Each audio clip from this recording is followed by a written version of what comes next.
Hello and welcome to Lima Tree once again.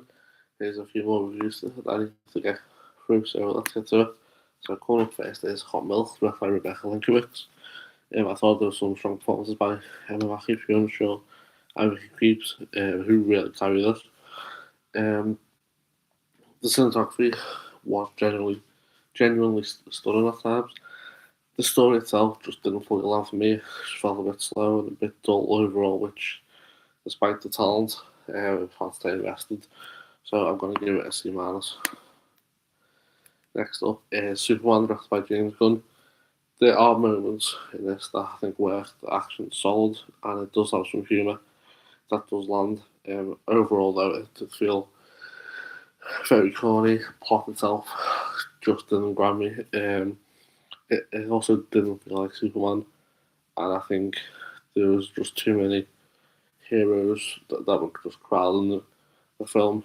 Um, it did feel like James Gunn had a lot going on, and he just needed a bit more straight up balance to tie it all together because it just doesn't come together as well as I would have liked. So I'm going to give this a C minus.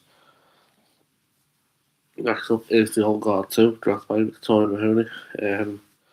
There's some enjoyment to be found in this world. The cast remains solid with decent action throughout. It just feels like the film doesn't land fully with its ideas, and the plot itself isn't that engaging. Um, it's watchable thanks to the cast, but it just never fully capitalised on what it could have been, so I'm going to give it a C minus. Next up is Blitz, directed by Steve McQueen, which I thought was really heartbreaking and inspiring. It's got some strong direction, some performances, especially Saoirse Ronan. It does feel a little scattered at times, and slightly all over the place. But the emotional weight still comes through clearly. Overall, it's a powerful film that just sticks with you, so I'm going to give it a B plus. Next up is Black Cab, directed by Bruce Gullerson. I think Nick Frost is really solid here and he carries a lot of the film. Didn't end up being particularly scary, but I think it's got some atmosphere that works and keeps it engaging.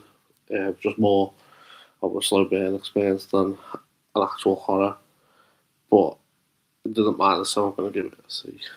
Next up is Slacks, directed by Elsa Kephart, which, whilst it's definitely stupid, it's fun. It leans into its absurd premise, which keeps it entertaining. I think it also is trying to say something about child labour and fast fashion exploitation, which gives it a bit of purpose underneath all the silliness that's happening. That being said, it's still dumb, but it's an easy watch. That whilst it doesn't fully land its message, it's enjoyable enough. So I'm going to give it a C. And last it is I Know What You Did Last Summer, remake directed by Jennifer Caton Robinson. Well, there's a bit of a spoiler in this, so if you haven't seen this film yet, don't carry on watching.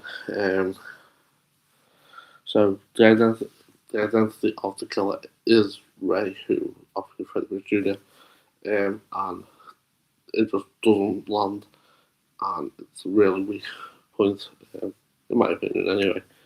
There are some solid kills and a bit of emotional weight, but the screenplay could be much tighter to make everything come together properly.